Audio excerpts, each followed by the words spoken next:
Bismillahirrahmanirrahim. Assalamualaikum warahmatullahi wabarakatuh. Alhamdulillahi rabbil alamin. Nahmaduhu wa nasta'inuhu wa nastaghfiruh. Wa na'udzu billahi min shururi anfusina wa sayyiati a'malina. من يهده الله فلا مضل له ومن يضلل فلا هادي له. أشهد أن لا إله إلا الله وحده لا شريك له وأشهد أن محمدا عبده ورسوله لا نبي ولا رسول بعده. اللهم صل على سيدنا محمد وعلى آل سيدنا محمد. إن أصدق الحديث كتاب الله وخير الهدي هدي محمد صلى الله عليه وسلم وشر الأمور محدثاتها وكل محدثة بدعة وكل بدعة ضلالة وكل ضلالة في النار.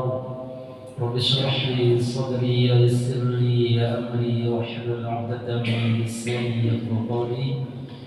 أما بعد. Bapak-bapak, ibu-ibu, jemaah yang dirahmati oleh Allah SWT, alhamdulillah wa syukurillah. Summa alhamdulillah wa syukurillah. Summa alhamdulillah ala kulli hal. Bersyukur kita kepada Allah Rabbul Alamin atas semua limpahan rahmat dan keberkahannya kepada kita sekalian, yang mesti selalu kita ulang-ulang, kita ucapkan kalimat ini dalam rangka mengagungkan Allah SWT. Fa amma bi ni'mati rabbika fahaddis, fa amma bi ni'mati rabbika fahaddis. Adapun dengan nikmat Tuhanmu, hendaklah kamu bicarakan, ucapkan, jangan hanya dipendam di hati, jangan hanya disadari di dalam pikiran kita, hanya bergemuruh di dada, tapi ucapkan. Ucapan namanya tahaddusan lin ni'mah, banyak membicarakan nikmat Allah SWT. Kita ini kadang-kadang banyak bicara musibah, sedikit bicara nikmat. Jadi nikmat itu dibicarakan agar kita tidak jatuh kepada kesombongan. Sehat kita bukan semata-mata karena usaha kita olahraga, jaga makanan. Karena banyak orang yang jaga makannya bagus, ya, olahraganya bagus, sakit ya. Enggak terasa terpeleset, jatuh, sakit. Ya. Jadi semuanya pemeliharaan Allah SWT, dipelihara kita oleh Allah. Maka banyak-banyak agungkan Allah. Jangan sampai apa yang kita dapatkan rahmat-rahmat dan nikmat ini seakan-akan itu buah daripada ikhtiar kita semata-mata, tapi itu adalah karunia Allah. Maka ucapkan, fa amma bi ni'mati rabbika fahaddits. Adapun dengan nikmat Tuhanmu, bicarakan. Terutama nikmat yang besar adalah nikmat iman dan Islam. Yang ini yang mesti kita pegang, kita gigit dan geraham, kita ikat kuat di dalam badan kita. Karena dengan dua hal ini, al-iman wal Islam ini, kita menjalankan aktivitas hidup kita semuanya 24 jam, ya. Nah, kita mengharap kita pun meninggal dunia di dalam iman dan Islam ini. Amin ya Allah ya Rabbal Alamin. Tetapi di luar sana, Pak, tidak seperti di sini suasananya penuh dengan keimanan, ketundukan, antusias kita mengkaji ayat-ayat Allah untuk mendapatkan ilmu yang bisa kita amalkan, kita sampaikan. Di luar ini, di luar kita, di forum-forum dunia, apa itu mungkin di pendidikan, ya, mungkin di birokrasi, ketika mau ambil kebijakan, mungkin di dunia politik, mau ambil garis politiknya, tidak sedikit kalimat diucapkan, jangan bawa-bawa agama. Bahkan terlontar di dunia pendidikan, isinya para pendidik, berapa yang bawa-bawa agama. Teman-teman saya sering menyampaikan itu, dan saya rasakan benar itu. Ini kalimat sesungguhnya kalimat yang memberontakkan, gitu. Mungkin bagi orang yang tidak lagi tentang masalah iman dianggap ringan, gitu. Kata-kata jangan bawa-bawa agama itu kan artinya kita tanggalkan agama. Jangan bawa-bawa agama Pak, maksudnya apa? Kita tanggalkan agama kita kan begitu. Kalau nggak membawa agama berarti mencopot agama kan? Kapan seorang Muslim ini terpisah di agamanya? Kan pertanyaannya itu. Memang ada waktu-waktu dan tempat tertentu di mana seorang Muslim boleh menanggalkan agamanya. Enggak ada. Sekali dia itu bersyahadat, dia terikat dengan taklif hukum. Apa taklif itu? Beban hukum, namanya mukallaf. Di kamar mandi dia kena beban hukum. Ketika makan kena beban hukum. Berumah tangga kena beban hukum. Bertetangga kena beban hukum. Di jalan, di kantor kena beban hukum. Makanya syariat hadir di situ. Tidak ada satu momentum pun di mana seorang Muslim kehilangan atau kalau terjadi kekosongan syariat, kekosongan hukum tadi. Mau di mana coba Bapak Ibu pikirkan? Mau di mana? Seorang Muslim dia kemudian terjadi kekosongan hukum, enggak ada hukum yang mengikat dirinya. Ada. Lagi tidur, ada hukum. Orang tidur itu adalah dimulai dengan doa sunnah-sunnah Rasulullah, bangunnya dengan sunnah-sunnah Rasulullah. Ada agama di situ. Lagi makan ada agama di situ. Jangan lupa baca basmalah, makan dengan tangan kanan. Sunnahnya berbicara, jangan menyender, jangan dengan tangan kiri. Begitu. Ketika ada ucapan-ucapan kita jangan bawa agama, berarti itu dengan bahasa lain kita murtad sama-sama. Agar jangan bawa-bawa agama, mestinya harus murtad dulu, baru agamanya tidak dibawa-bawa. Ayo kita kafir aja ramai-ramai. Nah, ini bahasa keingkaran yang sangat besar, ya.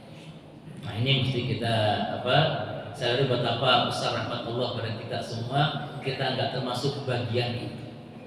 Kita kepingin beragama dalam hidup, dan ketika ajal datang menjemput, kita pun tetap dalam agama ini. Itu harapan kita semuanya, ya. Dan bukan hanya untuk kita, tapi juga untuk keluarga kita, anak-anak kita, istri kita, suami, orang tua kita. Cita-cita kita adalah surga bersama-sama, kumpul semuanya bareng nanti di surga Allah yang paling tinggi, surga Firdaus bersama Sayyidina Rasulullah Muhammad sallallahu alaihi wasallam. Nah, tentu adalah modalnya tetap iman dan Islam. Nah, sekarang kita masuk bagaimana kita bisa abadi dalam iman dan Islam. Nah, itu kan yang kita jawab. Bagaimana kita bisa abadi dalam iman dan Islam? Bapak Ibu sekalian yang dirahmati oleh Allah Subhanahu wa taala,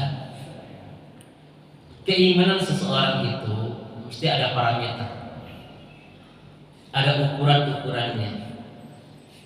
Di antara ukuran iman itu adalah kesempurnaan akhlak. Nabi SAW bersabda hadisnya mengatakan akmalul mu'minina imanan ahsanuhum khuluqa. Apabila berkumpul orang-orang mukmin terus kita ingin tahu siapa yang paling sempurna imannya, maka kata Nabi lihat ukurannya. Apa ukuran iman? Akhlak. Akmalul mu'minina, paling sempurnanya orang mukmin iman dan dalam perkara iman adalah ahsanuhum khuluqa, yang paling baik akhlaknya. Jadi akhlak itu ada parameter iman. Wa khiyarukum li ahli. Terus di antara orang yang paling bagus akhlaknya itu siapa yang paling baik di antara mereka? Nabi buat ukuran adalah yang paling baik terhadap istrinya. Sikapnya yang paling baik terhadap istrinya menunjukkan sikap yang baik pada akhlaknya. Dan akhlak yang baik itu adalah ukuran kesempurnaan keimanan seseorang. Kadang-kadang kita ini baik dengan orang lain, tapi lupa baik kepada keluarga terdekat kita. Siapa keluarga terdekat kita? Adalah anak dan istri kita. Kadang-kadang mereka mendapatkan sisa-sisa.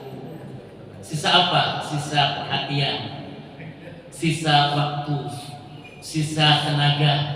Setelah kita habis diberikan pada banyak orang, udah lelahnya, udah capeknya, maka tinggal emosinya. Maka sering kesinggung istri, kita nggak tahu ya Mak, betapa capeknya. Hanya dapat capek begitu. Dapat sisa-sisa. sisa perhatian, sisa waktu, sisa tenaga, sisa obrolan.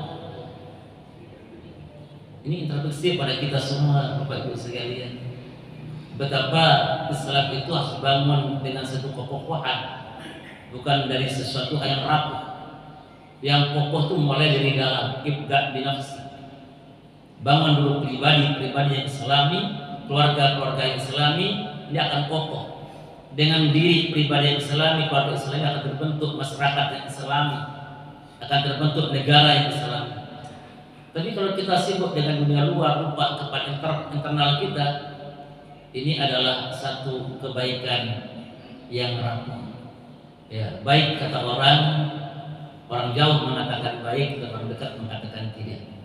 Padahal tahu hari-harinya adalah orang-orang terdekat kita. Nah, bagaimana kita menghadirkan akhlak itu? Pertama berikutnya adalah bagaimana menghadirkan akhlak. Tentu kita perlu figur, perlu idola, perlu tauladan, perlu uswah. Seseorang yang mengagumi seseorang, maka dia akan mengikuti perilaku orang itu tanpa disuruh. Bapak-bapak akan melihat fenomena ini kalau nanti musim bola, pertandingan bola ya, bola dunia itu kan gaya pemainnya macam-macam. Ada yang rambutnya rancung gitu kan, ke atas ya, kemudian pang, kemudian dicat warna-warni. Enggak perlu disuruh, besok gaya itu akan muncul di jalanan. Siapa mereka itu mengikuti? Pengagumnya, pengidolanya. Maka seseorang itu akan menjadi hamba siapa yang dia idolakan, menjadi pengikut setia dan fanatik siapa yang dia idolakan. Nah, sekarang adalah orang beriman itu tentu bukan mereka idolanya. Bukan pemain bola yang dengan rambut rancung warna-warni, bukan itu. Orang mukmin itu kepingin idola yang bisa menjadi keselamatan dia di dunia dan akhirat, kemudian dia di dunia akhirat. Dan tentu saja idola itu adalah Sayyidina Rasulullah Muhammad sallallahu alaihi wasallam. Maka kalau Nabi Muhammad menjadi idola, Nabi Muhammad menjadi figur, Nabi Muhammad menjadi tauladan, menjadi uswah, maka pertanyaannya adalah di mana kita tempatkan Nabi Muhammad di hati kita? Di mana Nabi Muhammad kita tempatkan di hati kita? Apakah pembicaraan kita tentang Nabi Muhammad mengalahkan pembicaraan kita tentang artis-artis, selebritis? Ataukah mereka lebih mewarnai lidah kita dibandingkan kita bicara tentang pribadi dan kehidupan Rasulullah sallallahu alaihi wasallam? Maka Bapak Ibu sekalian, karena iman itu ukurannya adalah akhlak, maka keterikatan kita dengan Rasulullah itu merupakan bagian daripada parameter iman itu. Apa dalilnya? Suatu ketika Rasulullah Bukhari Muslim itu habis sholat menggandeng tangan Umar, digandeng oleh Rasul tangan Umar, dan begitu digandeng tersanjung banget Umar. Hatinya berkecamuk antara senang, haru karena digandeng oleh Rasulullah. Sangat tersanjung. Maka terlontar kata-kata Umar, ya Rasulullah, la anta ahabbu ilayya min kulli syai'in illa nafsi. Wahai Rasulullah, aku nyatakan kepadamu bahwasanya engkau adalah orang yang paling aku cintai melebihi segala sesuatu ya Rasulullah, melebihi segala makhluk yang ada kecuali satu, diriku sendiri. Tidak ada yang tidak aku cintai makhluk di muka bumi ini melebihi engkau ya Rasul, kecuali aku. Apakah pernyataan cinta ini diterima oleh Nabi? Ditolak oleh Rasulullah. Apa kata Nabi? La ya Umar, tidak. Hatta aku habba ilaika min nafsi, sampai aku menjadi orang yang lebih kamu cintai bahkan dengan dirimu sendiri. Umar kaget. Berarti kalau ada Nabi ini masih di bawah cintaku kepadaku, imanku masih belum diterima oleh Rasulullah. Maka Umar mengubah persepsi cintanya, dan dikatakan, ya Rasulullah, al-ana ya Rasulullah, la anta ahabbu ilayya min nafsi.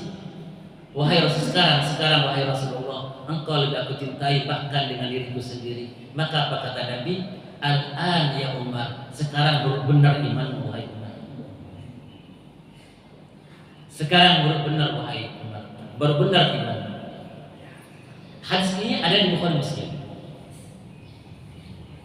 Hadis yang lebih pendek lagi Bapak Ibu sekalian ada di Bukhari.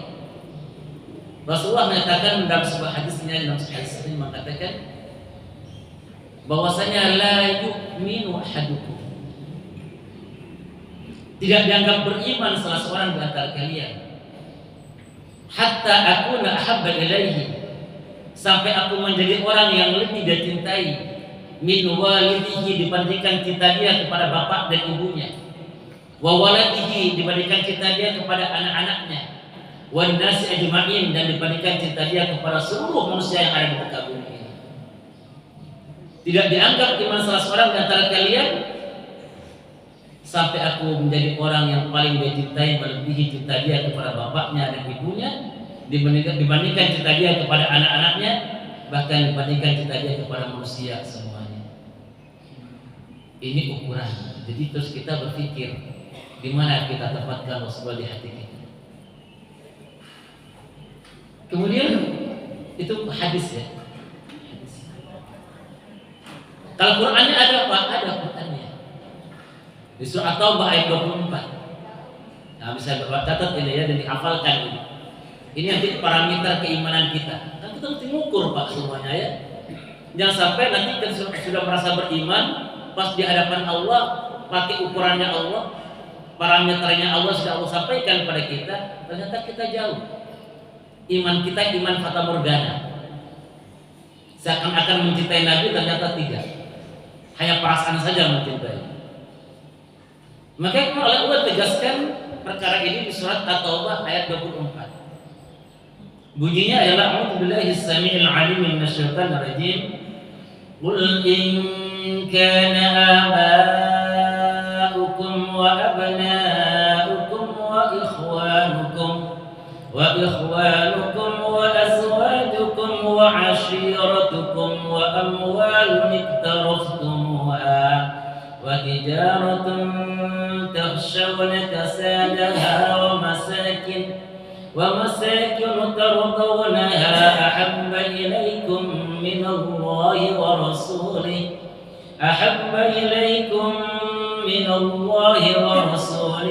wa jihadin fi sabilihi fatarabbasu hatta ya'tiya Allahu bi amrihi wallahu la yahdil qaumal fasiqin. Satu ayat itu. Ayat berapa tadi? Ayat 24 surat At-Taubah. Itu dirinci oleh Allah. Boleh katakan Muhammad kepada umatmu. Mengatakan apa ya Allah? In kana aba'ukum, jikalau bapak-bapak kalian, maksudnya bapak ibu kakek nenek ke atas, wa abna'ukum, atau ke bawah, anak-anak kalian, cucu-cucu kalian ke bawah, wa ikhwanukum, saudara-saudara kalian, wa azwajukum, istri-istri kalian, wa ashiratukum, keluarga besar kalian, wa amwalun iktaraftumuha, harta yang kalian kumpulkan di rumah, jadi emas, jadi rekening di bank, jadi sawah, jadi bangunan, macam-macam itu aset-aset. Wa tijaratun takhshawna kasadaha, atau bisnis, usaha, perniagaan yang kalian khawatir terjadi risiko di dalamnya. Wa masakin tardawnaha, atau rumah-rumah yang nikmat kalian tempati, senang kalian tempati, kalian cintai. Itu semua kata Allah, ahabba ilaikum, lebih kalian cintai, minallahi wa rasulih, dibandingkan Allah dan Rasulnya, wa jihadin fi sabilih, dan berjuang di jalannya, fatarabbasu, tunggu oleh kalian, tunggu waktunya oleh kalian, hatta ya'ti Allahu bi amri, sampai Allah mendatangkan keputusannya. Wallahu la yahdil qaumal fasiqin, Allah enggak kasih petunjuk pada kaum yang fasik. Oh, berat ini. Karena ada ancaman di dalamnya.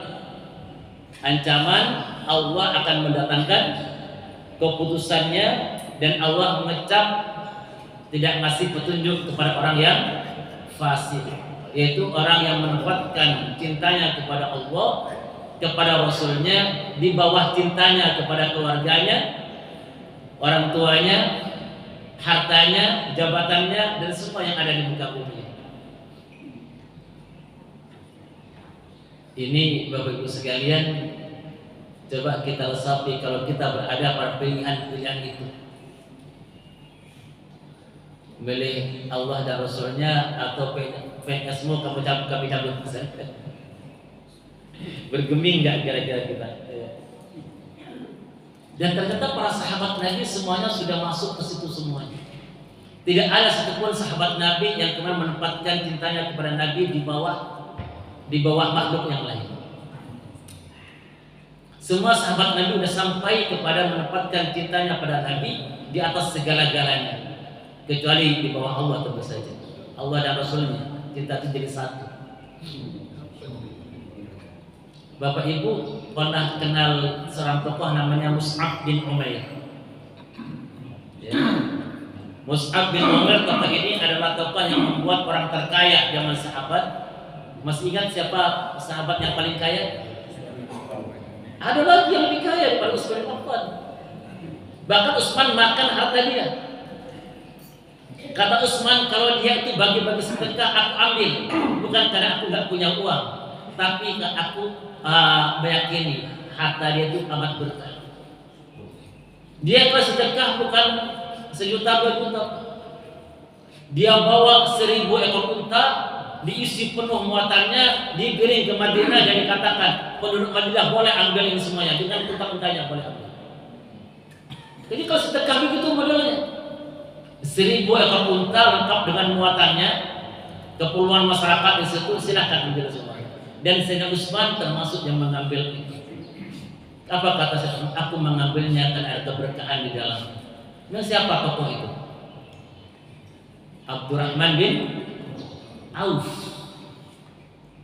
seorang sahabat yang cita-citanya menjadi miskin, tapi selalu menjadi kaya.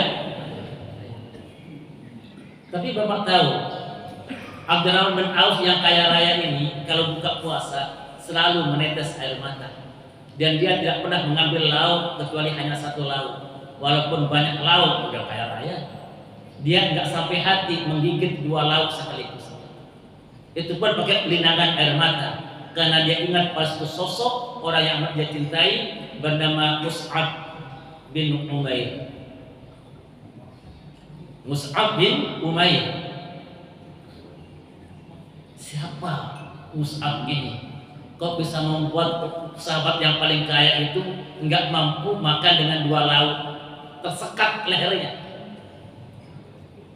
Itu pun pakai berlinang air mata. Kata dia, ada yang lebih baik daripada aku. Dia hidupnya lebih sederhana. Bagaimana mungkin Abdurrahman bin Auf yang tidak lebih mulia daripada Mus'ab bin Umair enak-enakan makan dengan 2 lauk atau lebih. Nah, siapa Mus'ab bin Umair itu? Bapak Ibu sekalian, Mus'ab bin Umair ini adalah seorang sahabat as-sabiqun al-awwalun yang awal-awal masuk Islam. Mus'ab bin Umair ini tumbuh dari keluarga terpandang kaya raya. Dia amat dicintai bukan hanya oleh keluarganya, bahkan oleh masyarakat Mekah. Karena orangnya itu tampan, akhlaknya baik, orangnya kaya, dermawan. Dia anak yang dicintai oleh ayah dan ibunya. Dia amat cinta pada ayah dan ibunya. Dia berbakti banget kepada orang tuanya, dan orang tuanya sayang banget dengan dia. Sehingga keluarga ini keluarga harmonis, keluarga yang dipandang oleh masyarakat, keluarga yang ideal. Orang tuanya begitu terhormat, anaknya begitu baik, di masyarakat begitu bagus. Tetapi ada ciri khas daripada Mus'ab ini adalah pesolek anaknya, pemuda pesolek. Jadi kalau pakai baju itu yang paling bagus, kalau berdandan tuh apa itu bagus banget ya, kan orang kaya. Kalau pakai parfum termahal yang ada di Jazirah Arab, sehingga kalau dia datang itu orang nggak perlu noleh. Dia datang orang tahu Mus'ab datang. Kenapa? Kecium dari aroma parfumnya. Kalau kita baca di sirah itu 100 meter orang udah tahu mushaf datang. Dari aroma parfumnya. Bahkan di sirah itu dikatakan kalau mushaf mencuci baju ya diintai oleh orang karena mau ngambil air bekas cucian bajunya itu masih bisa jadi parfum. Berapa miliar parfumnya harganya? Tapi situasi ini berubah ketika mushaf kenal Islam, kenal Allah dan Rasulnya. Islam masuk ke dalam hatinya, maka berubahlah gaya kehidupan Mus'ab bin Umair. Dia tinggalkan kemewahannya, dia baktikan pada agamanya, dia setiap hari ketemu Rasulullah. Maka tidak ada yang lebih dicintai di hatinya ke Allah dan Rasulnya. Ibunya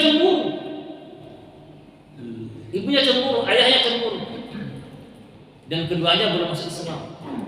Maka keduanya memaksa agar Mus'ab bin Umair meninggalkan agamanya. Kata Mus'ab, gak bisa wahai bunda. Mus'ab sudah sampai pada titik keimanan, kenal Allah, kenal Rasulnya. Maka kata ibunya, kerangkeng itu Mus'ab, jangan dikasih makan, jangan senang, biar dia mati sekalian. Padahal ibunya amat cinta dengan Mus'ab. Mus'ab patuh, nggak melawan ke ibunya. Sejak keluar nggak keluar, asalkan dia terus bisa sholat aja, bisa kerjakan agamanya. Nggak dikasih makan nggak mau. Lama-lama kurus kering. Mus'ab itu kata ibunya, kamu akan mati nak kalau begini. Kata Mus'ab, wahai bunda, udah tahu sahabat cinta pada Allah dan Rasulnya. Daripada hidup tidak menyembah Allah dan Rasul, mending mati tapi asal menyembah Allah dan Rasulnya. Kata ibunya, nggak bisa diteruskan nih. Nanti anak saya mati beneran. Nanti anak saya mati beneran kalau begini. Udah tinggalkan kesempatan kesini Mus'ab. Cara pertama gagal, nggak tega ibunya. Tapi gimana caranya agar Mus'ab meninggalkan agamanya? Ibunya tahu kalau Mus'ab ini amat cinta kepada bundanya. Kalau begitu aku aja yang mau makan. Biar aku sakit dan Mus'ab kemudian nggak tega sehingga dia kembali kepada agama Islam. Mus'ab, kalau kamu tidak mau meninggalkan agamamu, kau akan lihat ibu akan mati. Maka dia mogok makan ibunya. Sakit, makin lama makin kurus. Dirawat oleh Mus'ab dengan baik. Tiap hari itu mau disuapin, tapi ibunya nggak mau. Diperlakukan dengan mulia ibunya. Tapi begitu melihat kata Mus'ab, ibu saya nanti lama-lama meninggal dunia beneran. Apa kata Mus'ab? Wahai bunda, bunda akan tahu betapa besarnya cinta Mus'ab kepada bunda. Tentu bunda tidak akan, Mus'ab tidak akan tega untuk bunda begini keadaan. Tapi bunda juga tahu betapa besarnya iman Mus'ab kepada Allah dan Rasulnya. Maka saya nyatakan bunda, depan bunda sekarang saya nyatakan, jangan teruskan bunda mogok makan ini. Karena andaikan oleh Allah bunda ini punya 100 nyawa, kemudian satu demi satu dicabut nyawanya depan Mus'ab, agar Mus'ab ini kembali kepada agama semula, demi Allah Mus'ab tidak akan tinggalkan agama itu. Walaupun Mus'ab amat cinta pada bunda. Dinyatakan langsung. Wah, kata ibunya, enggak bisa juga begini ini. Kalau begitu ya sudah makan aja dah. Makan aja. Gagal. Kata Mus'ab, andai kata bunda punya 100 nyawa, satu demi satu nyawa dicabut depan Mus'ab agar Mus'ab kembali kepada agama jahiliyah. Demi Allah tidak. Walaupun saya bunda tahu betapa amat besarnya cinta Mus'ab pada bunda, tapi tidak akan ditukar dengan cinta Mus'ab pada Allah dan Rasulnya. Akhirnya itu gagal dan kemudian Mus'ab jadi seorang muslim yang baik dan diutus oleh Nabi duta pertama yang dikirim oleh Rasulullah ke Yasrib. Sehingga Yasrib itu Madinah ketika itu, sebelum jadi Madinah jadi namanya Yasrib, sudah banyak kaum muslimin masuk Islam sebelum Nabi hijrah ke Madinah. Itu kerja siapa? Mus'ab bin Umair. Sehingga ketika Nabi sampai ke Madinah disambut dengan salawat apa Pak? Salawat purnama. Bapak, Ibu hafal ya maksud salawat purnama? Salat Badar. Badar itu namanya purnama, ada bahasa Indonesianya kan? Tala'al badru 'alaina min saniyatil wada' wajaba syukru 'alaina ما دعا لله دا أيها المبعوث فينا جئت بالأمر المطاع. Tola al-badru alaina apa artinya? Telah terbit kepada kami. Tola al-badru, telah terbit al-badru alaina. Apa al-badru? Bulan purnama.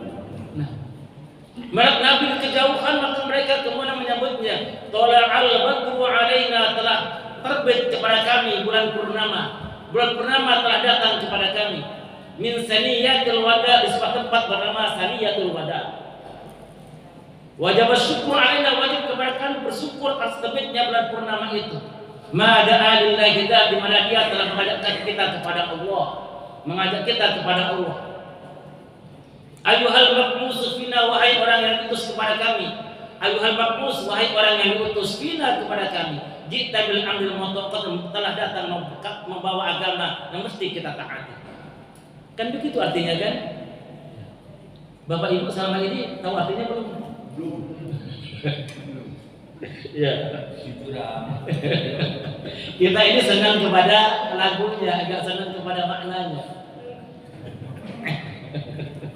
Kami lakukan kita harus semangat kalau baca datang enggak? Karena artinya kayak ngerti ya. Salawat badar itu salawat purnama, artinya tola al-badru itu adalah syair, bukan Quran, bukan hadis. Itu ungkapan cinta. Ungkapan cinta.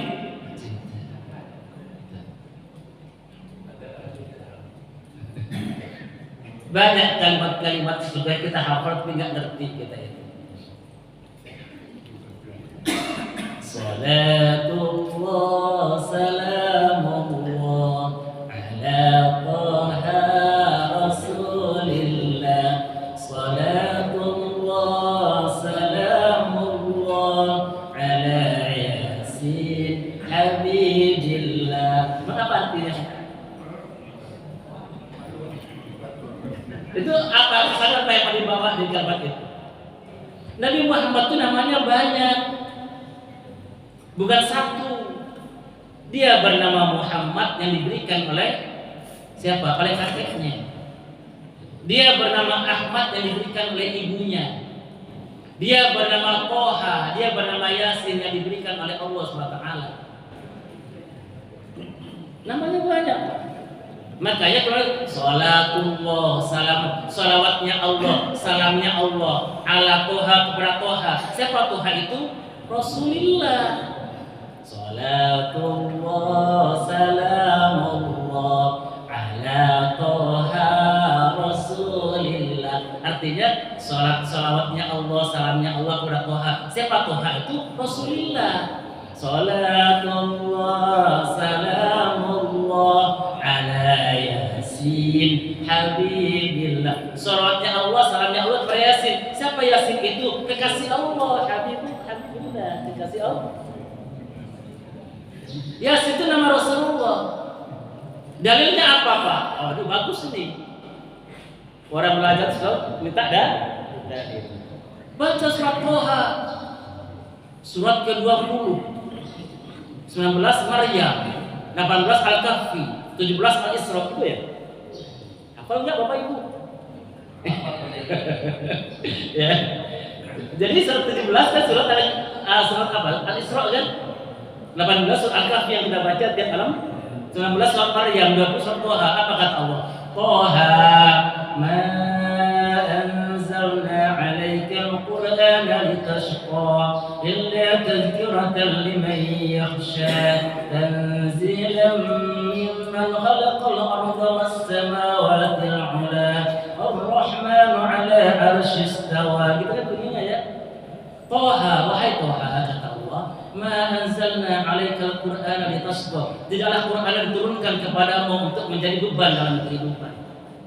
Ini yang menghentak Umar bin Khattab ketika adiknya Fatimah membaca surat Toha, dan ini yang menyebabkan Umar menjadi masuk Islam. Toha, siapa Toha itu? Oh Rasulullah.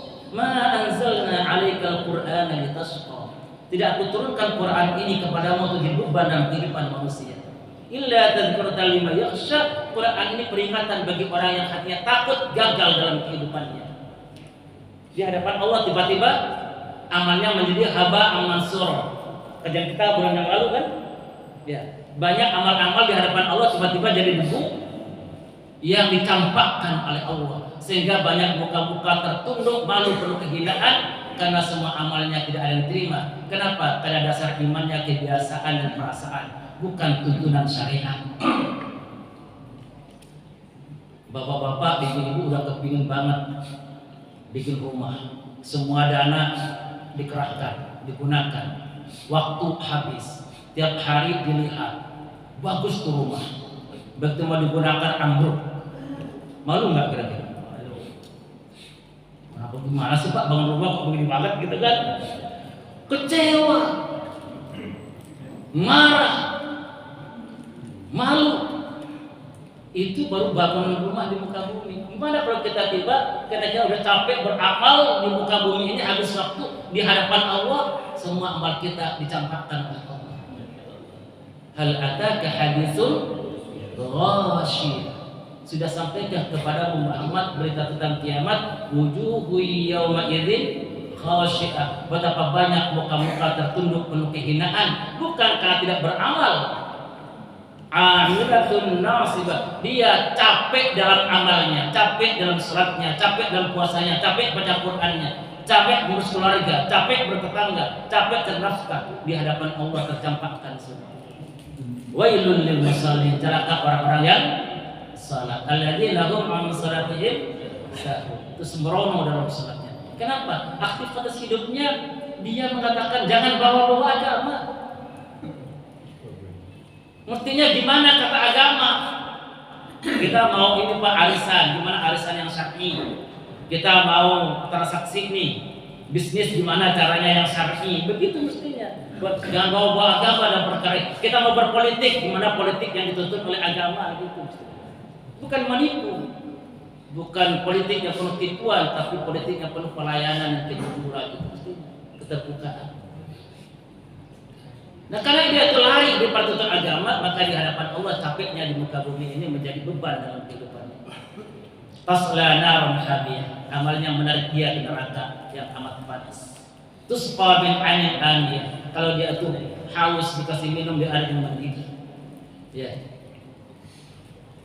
Tusqa bin ainin aniyah, laisa lahum ta'amun illa min dhari. Tidak ada makanan kecuali dari buah-buahan yang berduri. La tusminu wa la yughni min ju', tidak membuat dia gemuk dan tidak bisa menghilangkan rasa lapar. Wujuhu yawma idzin na'imah, tapi banyak juga muka-muka yang berseri-seri, senang, bahagia. Kenapa? Amalnya diterima oleh Allah. Nah, kita kepingin dan masuk kelompok wujuhu yawma idzin na'imah.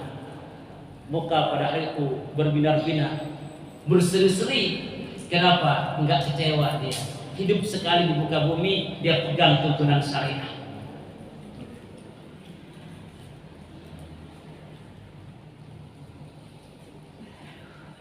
Nah, Bapak Ibu sekalian, ternyata para sahabat udah sampai pada tingkat mencintai Allah dan Rasulnya di atas segala-galanya. Allah nyatakan di mana itu? السابقون الأولون من المهاجرين والأنصار والذين اتبعوهم بإحسان رضي الله عنهم ورضوا عنه. Ya. As-sabiqun al-awwalun, orang-orang yang pertama kali masuk Islam.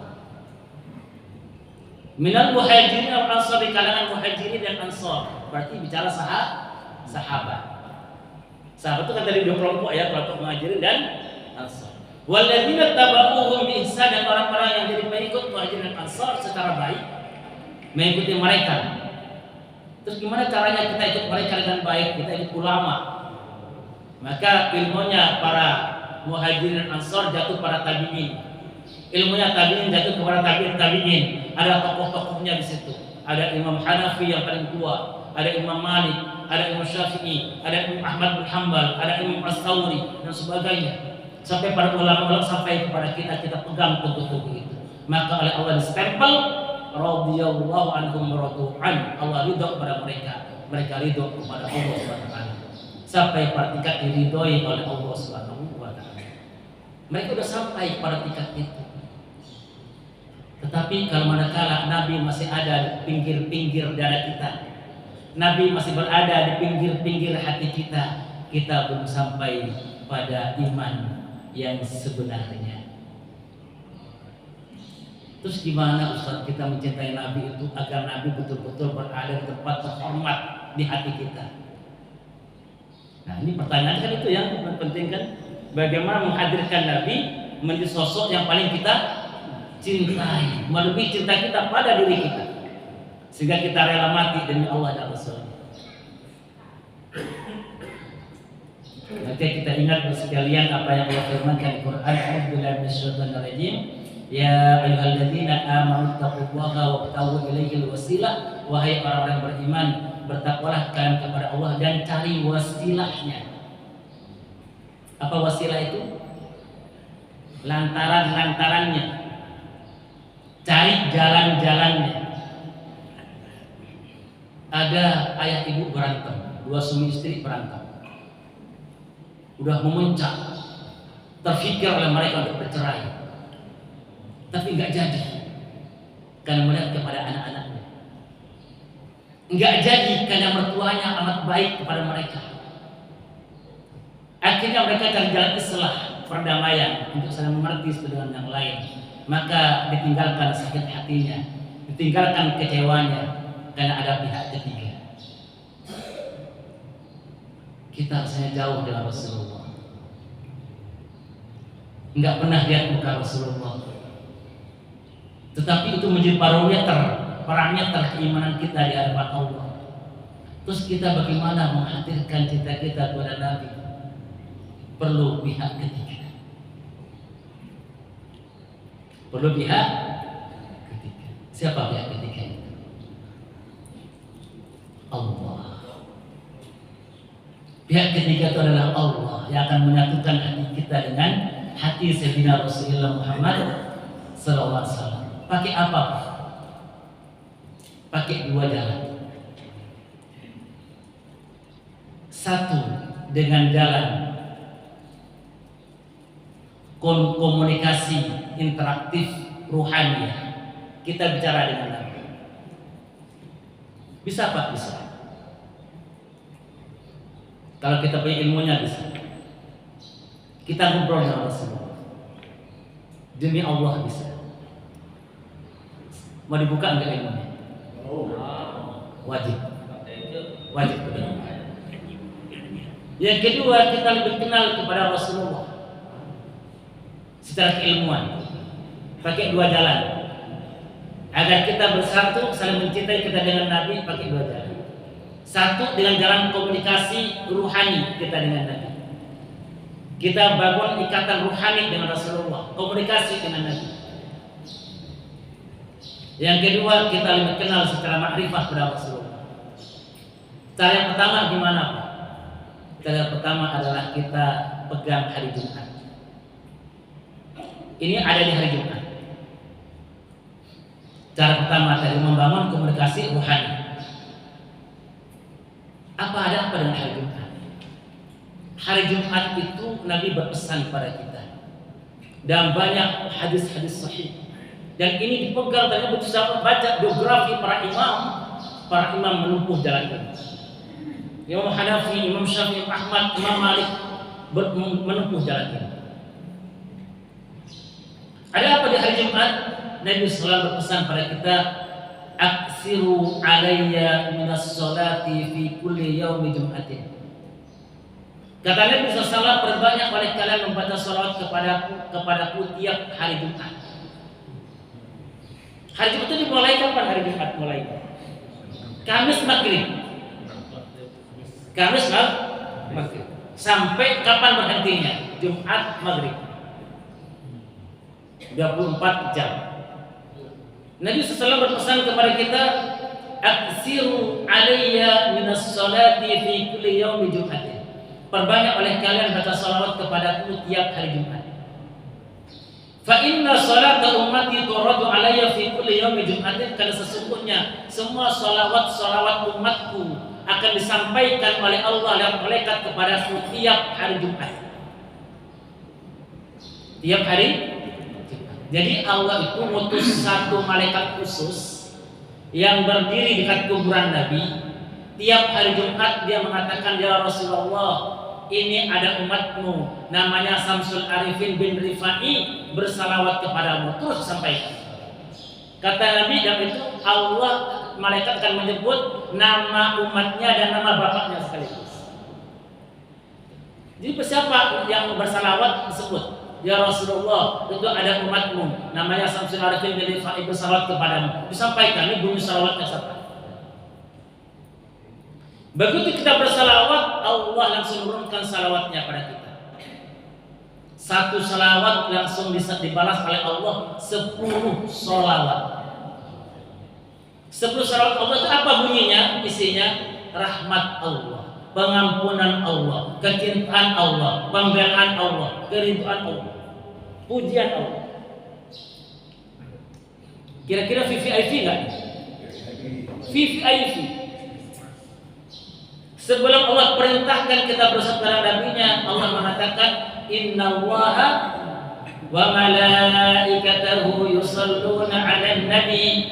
Sesungguhnya Allah dan para malaikatnya bersalawat kepada Nabi. Yusuf pakai yusalluna, bukan sallu, yusalluna. Apa beda sallu dan yusalluna? Kalau yusalluna ini pakai present, bukan pas, pakai present tense, bentuk sedang, bukan bentuk lampau. Bukan kalimatnya sesungguhnya Allah dan para malaikatnya telah bersalawat, bukan, tapi sedang bersalawat. Present, bentuk sekarang. Allah, sesungguhnya Allah dan para malaikatnya sedang bersalawat kepada Nabi.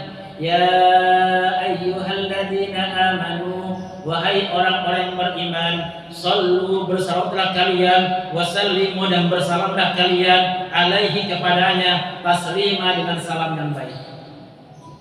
Assalamualaikum ya Rasulullah, Assalamualaikum ya Nabi Allah, Assalamualaikum ya Habib Allah. Allahumma salli ala sayyidina Muhammad wa ala ali sayyidina Muhammad. Kata Nabi, fa inna salata ummati tu'radu alayya fi kulli yaumi jum'atin, karena sesungguhnya semua salawat umatku akan disampaikan oleh Allah kepadaku melalui malaikat tiap hari Jumat. Faman kana aktsaruhum salatan alayya, faman kana aktsaruhum alayya salatan kana aqrabahum minni manzilatan. Barang siapa di antara umatku paling banyak bersalawat kepadaku, maka dia paling dekat kedudukannya dengan aku. Yang paling dekat kedudukannya dengan Nabi siapa? Yang paling banyak membaca salawat, hadir Nabi dalam mimpi-mimpi kita. Dan barang siapa mimpi Rasulullah, pasti Rasulullah. Karena setan tidak bisa ngaku-ngaku sebagai Rasul. Setan tidak bisa ngaku-ngaku aku Rasul, tidak bisa ngaku-ngaku. Tidak akan mampu. Tidak akan mampu mengucapkan dirinya adalah Rasulullah. Ngaku-ngaku. Barang siapa mimpi Rasulullah, berarti dia adalah Rasulullah, hadir benar. Itu hadisnya sahih sekali.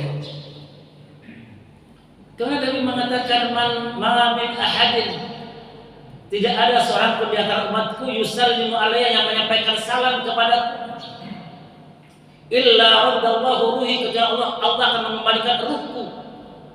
Illa raddallahu ruhi, kecuali Allah pasti mengembalikan ruhku. Hatta arudda alaihi salam, sampai aku menjawab salam orang itu. Assalamualaikum ya Rasulullah,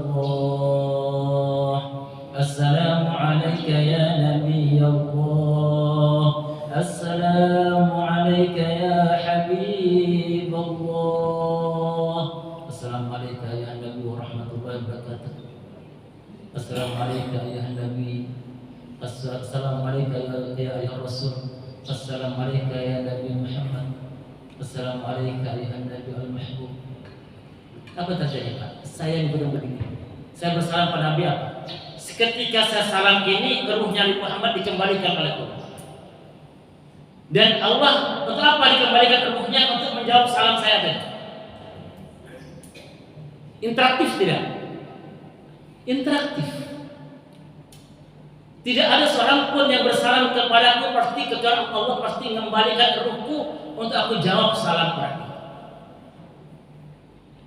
Dengan ini Allah bersalam pada kita, Nabi jawab salam kita, saat kita bersalam kepada Nabi, tumbuh cinta di dalam hati kita. Tumbuh idola kita pada Rasulullah SAW. Tidak ada figur yang lebih kita cintai dibandingkan Sayyidina Rasulullah Muhammad SAW. Maka saya lihat para imam-imam itu, kalau hari Jumat datang mereka itu ke masjid lebih awal. Kadang-kadang waktu duha mereka udah di masjid. Ngapain mereka tuh ya? Oh, rupanya mereka mengamalkan ini. Banyak membaca salawat dan bersalam kepada Rasulullah. Imam Syafi'i itu pada hari Jumat kadang-kadang 10.000 karena 100.000 kali baca salawat kepada Rasulullah. Kita berapa kali?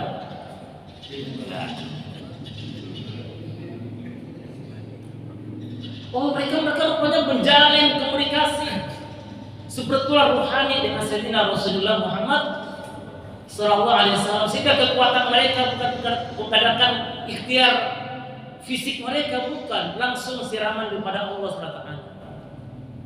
Hatinya dibeningkan, pikirannya dicerahkan, tatapannya pada akhirat jelas, tatapannya pada kehidupan mereka jelas.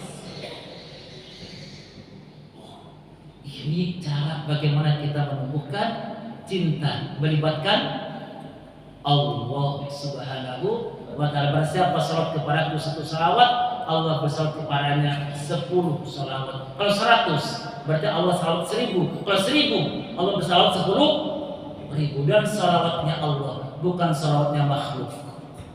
Timbul cinta segitiga yang sangat mulia. Cinta Allah pada Rasulnya, cinta Allah pada kita, cinta Nabi pada Allah, cinta Nabi pada kita, cinta kita pada Allah, cinta kita pada Nabi. Allahumma sholli ala sayyidina Muhammad. Terus gimana Pak bacaan sholawatnya? Ada sholawat khusus yang dibaca di hari Jumat.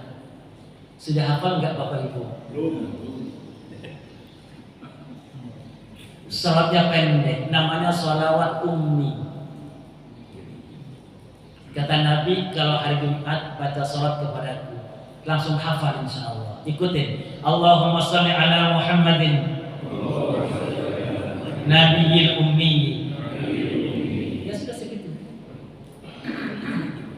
Allahumma sholli ala Muhammadin Nabiyil ummi. Allahumma sholli ala Muhammadin Nabiyil ummi. Apa artinya? Allahumma ya Allah, sampaikan salawatmu pada Muhammad, dia adalah Nabi yang buta huruf. Buta huruf pada Nabi itu dikumandangkan, diproklamirkan, diumumkan. Kenapa? Bagi Nabi itu nggak bisa baca, nggak bisa nulis, sebuah kehormatan. Karena Nabi bukan bodoh, tapi cabut oleh Allah kemampuan baca tulisnya agar Quran tidak dituduh karangan Rasulullah. Agar Quran tidak dituduh, oh Nabi Muhammad itu nyontek dibaca di Taurat, nyontek di Zabur, nyontek tulisannya Aristoteles, Socrates, dia bikin Quran dengan itu. Enggak. Sepanjang sejarah Nabi nggak punya guru. Anak yatim yang mengembala kambing tiba-tiba bicara segala hal, murni asli dari Allah Ta'ala. Ya. Apa yang disampaikan Nabi adalah kalam Allah asli, tidak ada campur tangan daripada hawa nafsu Rasulullah. Wa ma yantiqu 'anil hawa in huwa wahyu yuha. In huwa illa wahyu yuha. Tidak ada Nabi itu bicara daripada hawa nafsunya. Apa yang Nabi ucapkan adalah wahyu yang diwahyukan oleh Allah SWT. Gimana Pak baca salawatnya? Allahumma shalli ala Muhammadin Nabiyil ummi. Itu riwayat salawat ummi. Dikumandangkan Nabi itu nggak bisa baca tulis, dikumandangkan. Dia Nabiul ummi, sehingga apa yang keluar dari lisan Nabi murni wahyu dari Allah. Bukan nyontek sana nyontek sini. Kemudian dikumpulkan dari riwayat yang lain, ditambah oleh ulama. Allahumma shalli ala Muhammadin Nabiyil ummi wa ala alihi wasallam. Dikumpulkan dengan salam, terakhirnya salam, agar kita dijawab salam kita oleh Rasul. Allahumma shalli ala Muhammadin nabiyil ummi wa ala alihi wa sahbihi wasallam.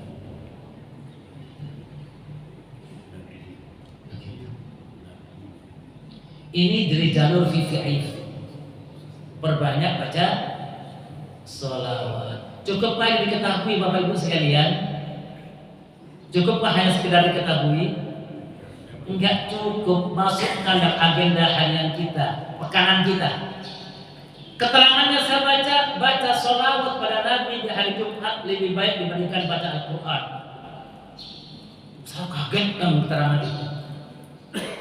Iya ya. Saya itu renungkan itu kalimat. Terus saya sampai pada renungan saya, kalau saya sedang baca Quran di malam Jumat baca Al-Kahfi, terus tiba-tiba ayah ibu saya datang, Assalamualaikum.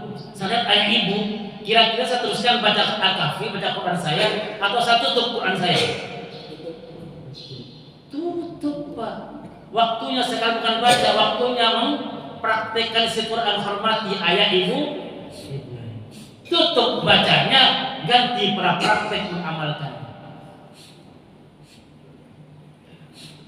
Oh, hari Jumat kita baca Quran dan kemudian ada perintah salawat, maka kita tutup Quran kita baca salawat, mempraktekkan pesan Al-Quran. Ya ayyuhalladzina amanu shallu alaihi wasallimu taslima. Ada saat membaca, ada saat mempraktekkan. Sehingga ketika Hamdalah itu menangis mengatakan, ya Rasulullah, nafaqu Hamdalah, ya Rasulullah, nafaqu Hamdalah, wahai Rasulullah, munafik Hamdalah, ya Rasulullah, munafik Hamdalah. Hamdalah dia bilang pada dirinya sendiri. Mak ada apa wahai Hamdalah? Ada apa kamu mengatakan diri kamu munafik?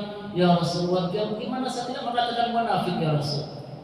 Kalau aku berada di sisimu ya Rasulullah, seakan-akan surga neraka tampak di mata saya. Betapa keinginan saya itu membuncah ke surga dan betapa takutnya saya pada neraka. Namun ketika saya keluar sibuk dengan keluarga saya, sibuk urusan dunia saya, itu gambaran surga neraka tiba-tiba berubah jadi samar-samar ya Rasul.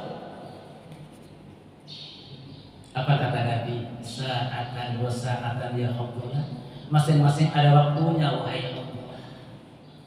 Ada saatnya baca Quran, ada saatnya baca sholat, ada saatnya kita menangis, ada saatnya kita ketawa, senang-senang. Kita lagi dikir, air mata bercucuran. Ayah ibu datang, tiba-tiba kita temui dengan air mata bercucuran gitu. Ya enggak, kita senang-senang.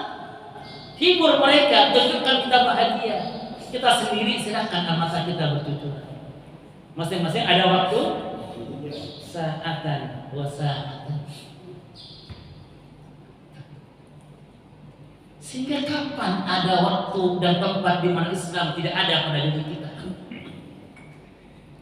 Kapan ada momentum kita lepas pada agama kita?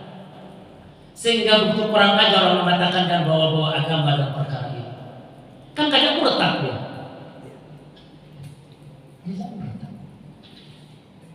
Makanya kalau kita sudah ngaji tentang cinta Allah, cinta Rasul, enggak ada tempat hubungan begitu. Kecuali itu menentang Allah dan kita berlindung kepada Allah. Amin dengan sikap-sikap demikian itu. Ini cara yang paling tepat di tengah-tengah usia kita sekarang begini. Ya. Usia kita masih banyak enggak? Ya. Sementara kita mau sampai pada mencintai Nabi dengan sebenarnya, ya Allah. Kenapa kok hari Jumat? Nah itu kan pertanyaan. Kalau kita baca di Riyadhus Shalihin Bapak Ibu sekalian, Nabi mengatakan tiap kali datang hari Jumat maka takutlah langit, bergetar bumi, takut gunung-gunung, takut angin, takut lautan. Tiap hari Jumat datang mereka ketakutan. Yang tenang-tenang minum kopi, ya, senderan, makan sate, itu kita ya. Sementara langit, bumi, gunung, angin dan lautan amat ketakutan yang hari Jumat. Kenapa demikian? Karena tidak akan terjadi kiamat kecuali pada hari Jumat. Dan ketika kiamat terjadi, amal habis, putus semua amal. Orang beriman ditolak oleh Allah. Dan semua kita mengharapkan kebaikan amal kita, saat itulah kita memetiknya. Kebaikan kita sholat, kebaikan kita berkeluarga, kebaikan kita cari nafkah, kebaikan kita beramal, semuanya kita harapkan pada hari itu diterima oleh Allah. Pertanyaannya, dari tangan siapa kita tahu kebaikan itu semuanya? Di tangan siapa? Kita dapatkan semua kebaikan itu di tangan Rasulullah SAW. Allah menurunkannya lewat tangan Nabi-Nya. Yang kita mengharapkan dan sampai mengatakan semoga kita mendapatkan syafaat. Syafaat itu sekarang apa nanti? Dan itu berkumpul kemuliaan hari Jumat dan kemuliaan Sayyidul Anam, makhluk paling mulia. Siapa makhluk paling mulia? Kita urus. Ini manusia semuanya. Ada yang Islam, ada yang kafir. Yang Islam lebih baik daripada yang kafir. Di antara seorang Islam, siapa yang lebih baik di antara itu semua? Adalah orang yang beriman dan berilmu. Yarfa'illahu alladziina aamanu minkum walladziina utul ilma. Di antara seorang Islam yang paling mulia di antara mereka yang beriman dan berilmu. Di antara yang beriman dan berilmu, siapa yang paling mulia? Yang mengamalkan iman dan ilmunya. Namanya soleh. Yang kalau banyak solihin. Di antara solihin siapa yang paling mulia? Adalah para nabi. Di antara para nabi siapa yang paling mulia? Para rasul. Makin banyak, makin sedikit itu. Makin sedikit. Di antara para rasul siapa yang paling mulia? 5. Yang terpilih siapa namanya? Ulul azmi minar rusul. Siapa itu yang 5 itu? Nabi Nuh, Nabi Ibrahim, Nabi Musa, Nabi Isa, Nabi Muhammad SAW. Di antara 5 ini siapa yang paling mulia? Rasulullah Muhammad SAW, Sayyidul Anbiya wal Mursalin. Mana buktinya, Pak? Bapak Ibu sekalian, Pak, tadi dikatakan Nabi Muhammad jawab salah. Bukannya Nabi Muhammad telah meninggal dunia. Dalilnya idza matal insan in qata amalu illa min salas. Kalau sudah meninggal anak Adam, maka putus amalnya, enggak bisa beramal lagi. Kok Nabi Muhammad bisa beramal? Ada enggak betul begitu di benak Bapak Ibu? Saya khawatir ini pertanyaan muncul ketika keluar dari masjid. Ya. Kalau enggak dibahas sekarang. Nah, ini kan bertentangan dengan dalil. Kalau anak Adam meninggal dunia kan putus amalnya. Kok Nabi Muhammad bisa jawab salah? Berarti beramal. Bapak akan kaget lagi kalau para nabi yang telah meninggal dunia masih sholat. Jangan ngarang, Pak. Baca dalilnya ketika surah Isra Mi'raj. Itu dari Imam Ahmad. Hadisnya sahih. Kata Nabi Mi'raj, ya, kan ada Isra, Mi'raj dari Masjidil Aqsa ke Sidratul Muntaha. Kan Isra, Nabi ke Masjidil Aqsa, ngapain di sini Masjidil Aqsa? Bapak udah baca belum? Ibu, udah tahu nggak ketika Nabi ke Masjidil Aqsa ngapain Nabi di sana? Nggak tahu, Pak, saya nggak ikut. Dan itu sholat 2 rakaat di Masjid Aqsa. Begitu selesai 2 rakaat, Nabi lihat tiba-tiba semua Nabi sudah hadir di situ semuanya. Yang pasti hidup 2. Yang satu mungkin hidup, mungkin meninggal. Yang lain sudah meninggal semua. Siapa yang pasti hidup? Nabi Rasulullah dan Nabi Isa. Siapa yang bisa meninggal atau masih hidup? Nabi Khidir. Yang lain sudah meninggal semua. Ya ternyata semua ada kumpul di Masjidil Aqsa semuanya katanya. Semuanya kumpul di situ, kemudian dikumandangkan iqamah. Enggak ada satupun nabi yang maju.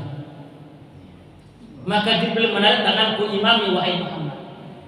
Maka aku saat mengimami semua nabi dan rasul. Oh, nabi dan rasul masih sholat, bukannya meninggal dunia. Terus gimana dengan dalil tadi? Jika telah meninggal anak Adam putus amalnya. Nah, ini perlu selesaikan segera. Dan sampai pertanyaan muncul pas di rumah. Bapak Ibu sekalian, inilah pentingnya kita ngaji. Ternyata dalil itu bukan satu, dalil itu banyak, Pak. Ada namanya dalil umum, dalil am. Ada namanya dalil khusus. Ada namanya dalil mutlak. Ada namanya muqayyad. Ada dalil mansukh, nasih, macam-macam. Contohnya aja, Ustaz. Tuh, enggak hafal saya. Contohnya aja. Nabi itu senang hal kanan-kanan. Nabi kalau makan tangan kanan, minum tangan kanan, ngasih tangan kanan, nerima tangan kanan, nunjuk tangan kanan, pakai sandal kanan, pakai baju kanan, bersisir kanan, melangkah kanan dulu. Nabi senang yang kanan-kanan. Itu dalilnya umum apa khusus? Umum. Tapi ketika Nabi takbir bareng kedua tangannya, Allahu Akbar. Nah, tapi karena orang itu nggak ngaji dalil, ngajinya baru tahu dalil kanan, tayamun namanya. Mereka akhirnya dia kalau takbir itu diputar tangannya. Allahu Akbar. Pak, ngapain diputar-putar? Mudah-mudahan kanan, Ustaz. Nabi itu senangnya kanan duluan. Dia baru tahu dalil kanan. Belum tahu dalil khusus kalau Nabi itu ngangkat tangan bareng. Ini dalil ketika bertemu dalil umum dan dalil khusus, maka dahulukan dalil khusus, tinggalkan dalil umum karena berada di kekhususan. Berarti kita udah tahu namanya dalil umum dan dalil khusus. Terus tadi itu gimana Ustaz dalilnya? Para nabi itu masih beramal, jangankan nabi. Selain nabi saja masih beramal, di mana Ustaz dalilnya? Buka surat Al-Baqarah 154 dan Ali Imran 169. Hafal Ustaz, hafal sudah dibaca tadi. Bahkan pada kemarin-kemarin tadi dibaca. Saya bacakan. Ibu-ibu ingat ya, Al-Baqarah berapa? 154, Ali Imran berapa? 169. Yang Al-Baqarah bunyinya begini. A'udzu billahi minasyaitonir rajim. Wa la taqulu liman yuqtalu fi sabilillahi amwat bal ahya'u walakin la tashkurun. Wa la taqulu, jangan sekali-kali kamu mengatakan, wa la taqulu lil ladzina qutilu, wa la taqulu liman yuqtalu fi sabilillah, wa la taqulu liman yuqtalu fi sabilillahi amwat. Jangan sekali-kali kamu mengucapkan orang yang gugur di jalan Allah dia mati. Jangan sekali-kali kamu ucapkan itu. Bal ahya'u walakin la tashkurun. Dia hidup kata Allah, cuma kamu tidak merasakan kehidupannya. Satu. Allah melarang kita bicara orang yang gugur di jalan Allah dia mati. Padahal wajib dikubur. Orang enggak mati kok dikubur, jadi ya. Itu Al-Baqarah 154. Ali Imran 169, Allah mengatakan, A'udzu billahi minasyaitonir rajim, wa la tahsabanna alladziina qutilu fi sabilillahi amwatan bal ahyaa'un 'inda rabbihim yurzaqun. Wa la tahsabanna, jangan sekali-kali kamu beranggapan lima yuqtalu fi sabilillahi amwatan. Jangan sekali-kali kamu beranggapan orang yang gugur jalan Allah dia mati. Jangan sekali-kali kamu menyangka demikian ya kata Allah. Bal ahya, dia hidup inda rabbihim yurzaqun. Dia dapat rezeki di sisi Tuhannya. Dia sarapan, makan biasa. Jadi untuk orang yang gugur saja Allah katakan jangan kamu katakan dia mati, jangan kamu anggap dia mati. Makanya orang yang syuhada nggak boleh disolatkan. Kenapa yang disolatkan orang mati, sementara syuhada tidak mati. Yang disolatkan orang yang mengharapkan syafaat orang yang melatihnya, sementara syuhada memberikan syafaat. Jelas Pak? Dalil khusus. Apalagi Rasulullah SAW dan para nabi-nabi yang lain. Mereka dikubur, tetapi kita nggak boleh mengatakan mereka mati. Mereka dikubur, tapi kita nggak boleh mengatakan menyangka mereka mati. Makanya setiap kita bersalam dijawab oleh Rasulullah. Assalamualaikum ya Rasulullah. Assalamualaikum ala Nabi. Allahumma shalli ala Sayyidina Muhammad wa ala alihi. Jelas ya. Sehingga kita baca salawat pada Rasulullah, bersalam pada Nabi, kita bukan berhadapan dengan orang meninggal dunia. Ruhnya dikembalikan. Ini dari jalur VVIP. Kan usia kita sudah tidak muda lagi. Maka kita harus pakai jalan yang tercepat. Adapun jalan yang lain adalah pakai jalan maulud. Maulud apa maulid? Memang beda, Ustaz? Beda. Beda. Kalau maulud tiap hari tiap saat, kalau maulid setahun sekali. Enggak boleh kita meninggalkan maulid Nabi itu setahun sekali. Oh bahaya, celaka. Ya. Mengapa maulud Islam? Maulud itu artinya orang yang dilahirkan. Berarti kita bicara sosok Rasul. Kalau maulid bicara tempat dan waktu kelahiran, bicara tentang Mekah dan bicara tentang 12 Rabiul Awal. Enggak mungkin 12 Rabiul Awal itu setiap hari kan Pak? Mesti setahun. Tapi kalau mauludun orang yang dilahirkan, berarti kita bicara sosok Sayyidina Rasulullah Muhammad SAW. Dan kajian tentang ini perlu waktu panjang. Sementara jam 6 sudah lewat ke 8 menit. Maka kita pada tempuh jalan VVIP. Tapi kita tidak boleh kalah dengan Michael Hart yang lebih kenal kepada sosok Rasulullah dibandingkan kita. Dia observasi dari 100 orang tokoh dunia dan dia mengambil kesimpulan manusia yang paling berpengaruh dalam sejarah kehidupan manusia sepanjang masa adalah Muhammad bin Abdullah. Padahal dia tidak termasuk orang beriman. Dia bukan orang Islam. Tapi kejujuran akademis dia harus menyatakan itu. Manusia yang paling berpengaruh dalam kehidupan sejarah manusia sepanjang sejarah manusia adalah Nabi Muhammad. Kita makan ada Rasulullah. Kita minum ada Rasulullah. Kita masuk kamar mandi ada Rasulullah. Kita kerja ada Rasulullah. Kita berkeluarga ada Rasulullah. Kita bertetangga ada Rasulullah. Bukan hanya di dunia pendidikan, ilmu pengetahuan, di laut ada Rasulullah, di langit ada Rasulullah. Semua itu dibawa oleh Rasulullah dari Allah Rabbul Alamin. Bicara dua lautan yang bertemu dan bercampur airnya, itu dibawa oleh Rasulullah dari Quran. Siapa yang bawa? Rasulullah. Ya. Kata Nabi, kalau ada minuman tiba-tiba masuk lalat, celupin sekalian. Buang lalatnya, minum. Ada kesehatan di situ. Ada siapa di situ? Rasul. Maka katakan tidak ada tokoh yang berpengaruh sepanjang sejarah manusia dibandingkan Muhammad bin Abdullah. Itu Rasulullah SAW. Itu jalur kedua, tapi panjang waktunya ya. Tapi jangan sampai kita tidak kenal untuk dibaca. Maka wajib kita baca sirah nabawiyah.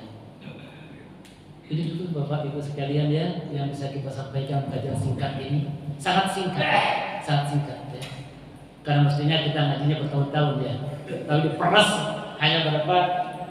1 jam kira-kira. Semoga menjadi ilmu yang bermanfaat. Allah berkala itu kita semuanya. Saya jadi bekal kita nanti bisa bersama Sayyidina Rasulullah di surga firasnya Allah SWT.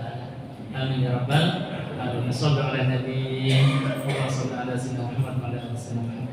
Demikian saya kembalikan kepada Ustaz. Alhamdulillah.